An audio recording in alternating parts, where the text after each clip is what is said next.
I guess one point that you made before in terms of that client selection point is really around client relationship management and client experience. And we've got an event next Thursday night talking about client experience specifically.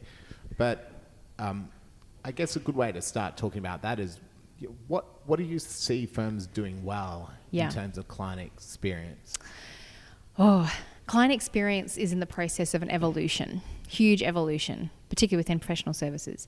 There's customer experience, which has been around for a long time, and the client experience is evolving from service standards, which is important, having a service level agreement, your SLA with clients, being able to say that, we pick up the phone within 3 rings. I remember the number of firms I've been at that you do not hear a phone on the floor ringing for more than 3 rings without, hashtag whatever, pick it up. Yeah. So that clients know that they can rely on the fact someone will answer the phone. I think those standards to some degree slipped for a lot of firms, and firms have grown, expanded, changed systems, all the rest of it. So there is a focus on service standards. However, the client experience is so much bigger than service standards. It is to do with your cultural ethos as a firm being client-centric.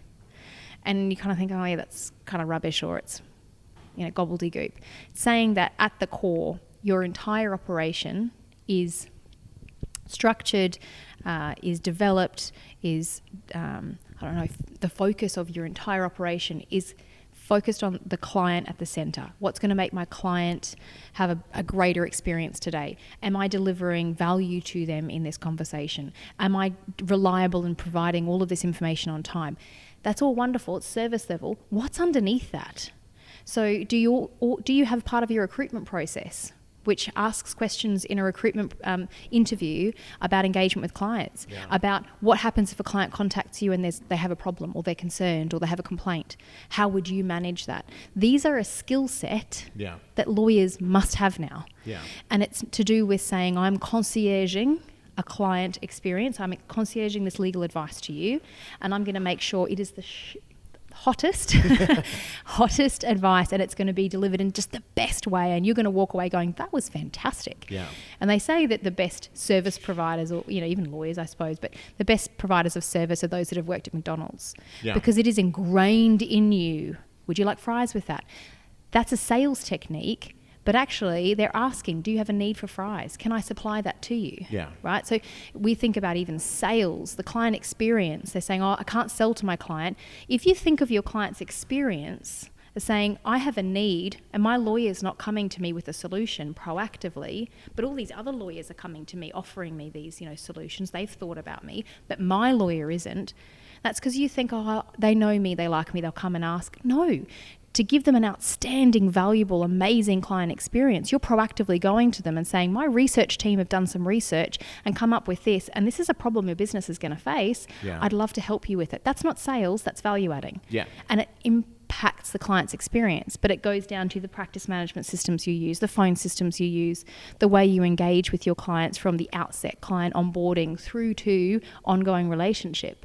All of those touch points, and there's many, many touch points with all of the layers of your business which support an outstanding experience. So it impacts businesses or law firms on multiple levels, and it should be a primary focus of business operations, which often it's not. No, and it can be hard as the person, again, focused on delivery, just the delivery aspect, but also you are trying to maintain a relationship, but a lot of the time when you see yourself as a problem solver, said problem comes across your desk, you solve the problem, and you move on to the next one. Yep. So from an organizational perspective, that's the kind of person you have working for you. So then how do you create systems, workflows, processes around that to empower that person to be able to deliver that better service? I guess in your experience, how have you seen that changed, and the upside of the upside of teams going from relatively poor service to improving that client experience? Sure. It actually impacts employee engagement a hell of a lot, believe it or not. So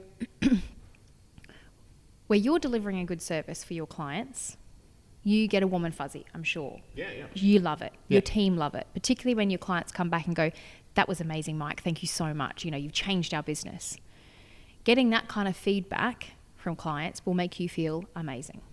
Similarly, getting shoddy feedback from a client saying, you really missed the mark on this, or I'm not paying your bill, that makes you feel really rubbish. Yeah. The concept of having service delivery operators, if you like, lawyers, delivering advice in a way that's right for their client. For example, how would you like me to deliver this advice? Is it going to the board? I can put it in a 2-page PowerPoint presentation for you as well as a written advice. Would that help you? Yeah. It takes your graduate like 20 minutes. Yeah. But it actually improves the overall end delivery. So making people think of the client through everything they're doing will engage the client so much more, will encourage the client to come back so much more, will positively encourage, will encourage positive feedback. So people will want to come and say, gosh, that was so helpful, thank you. Yeah. So the concept of how it changes teams in terms of the ethos within a team can be huge within a small team. Across a firm, having systems and processes that have been designed with the client in mind, not how can we eke out 15 more minutes of efficiency here so that we can whatever. No. How do we make this better for the client? It might take us slightly longer, but how do we improve this process for the client, for example? That is so much more beneficial in the long run. I know efficiency is king and all this, but actually it's making sure you build in within your business every system, process, workflow with the end client in mind, because it will make the engagement with the client that much smoother and more positive.